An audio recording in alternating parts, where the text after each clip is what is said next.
Assalamualaikum warahmatullahi wabarakatuh. Ketemu lagi di Setia Misteri. Apa kabar kalian semua?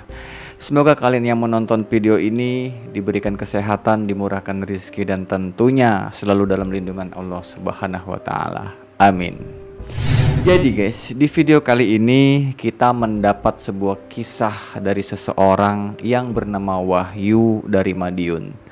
Jadi Wahyu ini punya pengalaman waktu dia mendaki ke Gunung Lawu bersama 5 orang temannya lewat jalur Candi Seto. Nah, kejadiannya itu di tahun 2015 lalu, waktu Gunung Lawu terjadi kebakaran yang kabarnya waktu itu memakan korban sampai 9 orang.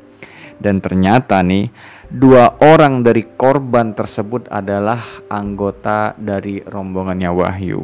Nah, bagaimana sampai Wahyu ini bisa lolos dan selamat dari kebakaran itu, sementara 2 teman lainnya menjadi korban? Ternyata di situ guys, ada pertolongan dari makhluk lain penghuni gunung itu. Nah, penasaran kan dengan kisahnya? Tapi sebelum masuk lebih jauh, buat kalian yang belum subscribe, yuk langsung aja subscribe sekarang juga, biar nggak ketinggalan kisah-kisah horor lainnya yang pastinya banyak pelajaran yang dapat kita ambil dari kisah-kisah tersebut. Ya udah, kalau udah siap, yuk langsung aja kita masuk ke ceritanya.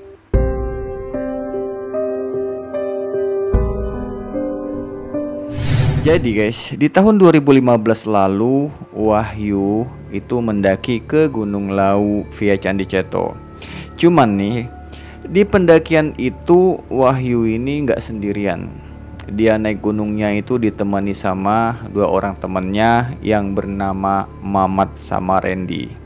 Dan ternyata setiba di base camp Ceto, Randy ngajak lagi nih 2 orang teman lainnya. Sebut saja nih namanya Budi sama Iwan gitu ya. Nah, di awal-awal pendakian semuanya berjalan lancar lah. Nggak ada gangguan-gangguan aneh ataupun hal-hal yang mengganggu pendakian mereka kan. Cuman nih, pas nyampe pos 4 sekitar jam 6 sore, tiba-tiba datang hujan badai deras banget. Dan hujannya itu awet lagi gitu kan. Sampai jam 11 malam baru agak reda tuh. Akhirnya karena ngelihat cuaca yang begitu ekstrim, jadi mereka ini mutusin untuk turun tuh, nggak nerusin pendakian. Cuman ternyata 2 orang teman lainnya yang tadi itu Budi sama Iwan ini tetap kekeh maksa buat terus melakukan pendakian sampai ke puncak. Dan akhirnya pecahlah tuh rombongan kan. Wahyu, Mamat sama Randy itu mereka turun, sementara Iwan sama Budi itu nerusin naik ke puncak. Nah, akhirnya turunlah tuh Wahyu sama 2 orang temannya tadi, Mamat sama Randy kan. Tapi ini pas jalan turun, tiba-tiba di tepi jalur mereka ditampakin sosok pocong yang mukanya hancur, matanya merah dan baunya itu anyer banget. Sontak mereka semua lari dong kocar-kacir gitu kan. Dan ternyata karena lari udah nggak tentu arah gitu, mereka ini udah keluar dari jalur pendakian dan tersesat. Dan salah satu teman pendakian Wahyu akhirnya mutusin tuh untuk terus turun. Dan tiba-tiba nih mereka ketemu sama satu rumah tradisional lah, kayak rumah limas gitu. Seneng dong mereka di situ. Alhamdulillah gitu kan, kata salah satu teman mereka nih. Cuman anehnya nih, rumah itu nggak ada listrik sama sekali. Jadi cuma pakai obor yang ditempel di pintu rumahnya. Nah, karena waktu itu udah larut malam, Wahyu sama teman-temannya ini nggak enak buat ngebangunin, buat ngetok-ngetok gitu. Nah, akhirnya mereka mutusin buat ngediriin tenda lah tuh di halaman rumah itu. Pas baru ngediriin tenda nih, tiba-tiba datang tuh dari arah samping rumah tadi sosok bapak-bapak pakai baju coklat adat Jawa yang ada garis-garisnya gitu tuh. Nah, itu datang nyamperin mereka. Ditanyalah tuh sama si bapak tadi, "Du, ngapain di sini?" Nah, Wahyu pun jawab tuh, "Kami tersesat, Pak, lagi naik gunung. Kami numpang istirahat di sini ngediriin tenda." "Oh, ya udah," kata si bapak tadi kan. Kalau gitu masuk aja ke dalam, jangan di sini. Ternyata si bapak tadi adalah pemilik rumah itu. Nah, diketoklah tuh pintu rumah. Terus nggak lama kemudian dibukalah itu pintu rumah. Dan ternyata guys, yang ngebuka pintu seorang perempuan cantik, pakai kebaya, pakai kemben, dan pakai kain carik gitu kan. Terus pakai selendang pula. Dan anehnya perempuan itu nggak kedinginan sama sekali. Padahal kan cuaca di sekitar itu dingin banget gitu. Nah, masuklah tuh mereka bertiga ke rumah itu. Dan ternyata guys, di dalam rumah itu tuh udah rame dengan bapak-bapak. Semuanya pakai pakaian Jawa kuno. Lagi duduk aja di lantai menghadap ke satu bapak-bapak tua pakai sorban. Nah, bapak tua ini duduk di atas kursi. Dan bapak-bapak itu ternyata adalah orang yang paling dituakan di situ, kayak sesepuh lah gitu kan.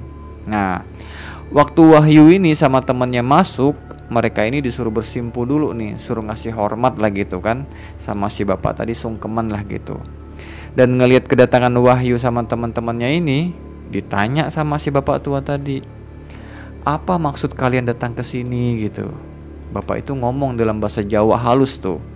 Nah, cuman nih karena di antara rombongan Wahyu ini yang paham bahasa Jawa halus itu cuma Randy di situ. Dijawablah sama Randy, kami kesini cuma senang-senang aja pak, karena memang hobi kami ini naik gunung, kami nggak ada tujuan lain, kata dia kan. Lalu si bapak tua tadi ngomong lagi, soalnya banyak teman-teman kalian yang datang ke sini itu cuma minta kaya, pengen banyak harta gitu, tapi mereka nggak mau kerja, nggak mau usaha. Saya sebetulnya bisa ngasih kekayaan sama kalian gitu kan. Tapi kata si bapak tadi, salah satu keluarga kalian itu harus siap ikut tinggal di sini. Kalian punya Tuhan, kata si bapak tadi kan. Tapi kok mintanya sama selain Tuhan gitu kan. Ya udahlah tuh, udah diomongin sama si bapak tadi. Randy sama Wahyu ini pamit nih buat istirahat di rumah itu kan. Terus pas sudah istirahat nih, sekitar jam 3 dini hari, mulailah tuh mereka nih kan tidur. Terus pas besok paginya mereka kaget sekaget-kagetnya. Lu tahu kenapa? Karena mereka tiba-tiba dibangunin tuh sama juru kunci petilasan yang ada di Cemoro Sewu.